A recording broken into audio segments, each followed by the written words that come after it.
పరిశుద్ధ గ్రంథము నుండి పాత నిబంధన గ్రంథము సంఖ్యాకాండము 12వ అధ్యాయము.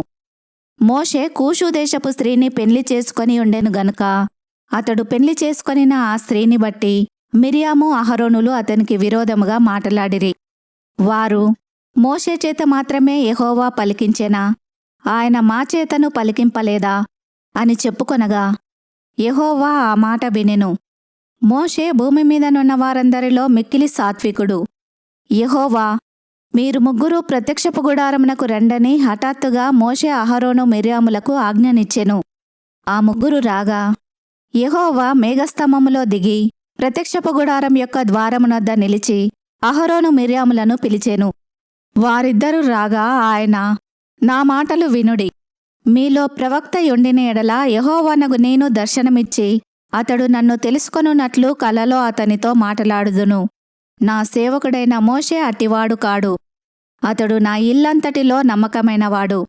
నేను గూఢభావములతో కాదు, దర్శనమిచ్చి ముఖాముఖిగా అతనితో మాటలాడుదును. అతడు యెహోవా స్వరూపమును నిదానించి చూచును. కాబట్టి నా సేవకుడైన మోషేకు విరోధముగా మాటలాడుటకు మీరేలా భయపడలేదనెను. యెహోవా కోపము వారిమీద రగులు కనగా ఆయన వెళ్ళిపోయెను. మేఘమును ఆ ప్రత్యక్షపు గుడారము మీద నుండి ఎత్తబడెను. అప్పుడు మిరియాము హిమము వంటి తెల్లని కుష్టుగలదాయెను. అహరోను మిరియాము వైపు చూచినప్పుడు ఆమె కుష్టుగలదిగా కనబడెను. అహరోను, అయ్యో నా ప్రభువా, మేము అవివేకులము, పాపులమైన మేము చేసిన ఈ పాపమును మా మీద మోపవద్దు.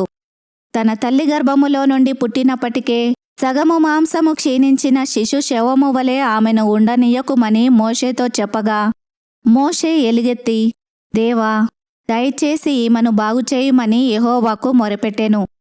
అప్పుడు యెహోవా మోషేతో, ఆమె తండ్రి ఆమె ముఖము మీద ఉమ్మివేసిన ఎడల ఆమె 7 దినములు సిగ్గుపడును గదా. ఆమె పాలెము వెలుపట 7 దినములు ప్రత్యేకముగా ఉండవలెను. తర్వాత ఆమెను చేర్చుకొనవలెను. కాబట్టి మిరియాము 7 దినములు పాలెము వెలుపటనే గడిపెను. మిరియాము మరల చేర్చబడు వరకు జనులు ముందుకు సాగరైరి. తర్వాత జనులు హజేరోతు నుండి సాగి పారాను అరణ్యములో దిగిరి. ఈ వాక్యమును విన్న మిమ్ములందరినీ దేవుడు దీవించునుగాక. ఆమెన్.